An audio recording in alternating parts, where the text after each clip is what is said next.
अगर कभी मेरी याद आए तो चांद रातों की नर्म दिलगीर रोशनी में किसी सितारे को देख लेना। अगर वो नखले फलक से उड़कर तुम्हारे कदमों में आ गिरे तो ये जान लेना वो इस्तिआरा था मेरे दिल का।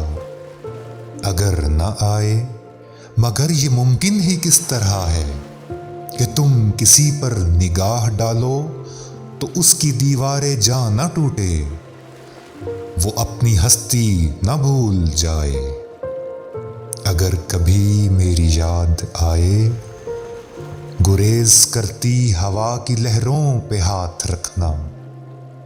मैं खुशबुओं में तुम्हें मिलूंगा, मुझे गुलाबों की पत्तियों में तलाश करना।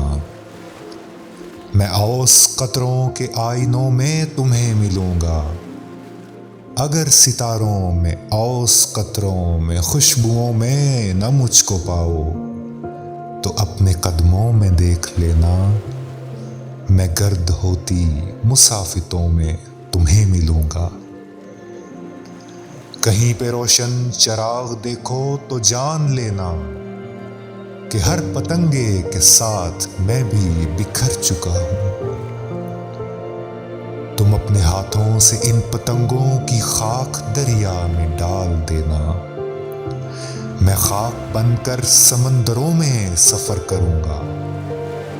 किसी न देखे हुए जजीरे पे रुक के तुमको सदाएं दूंगा।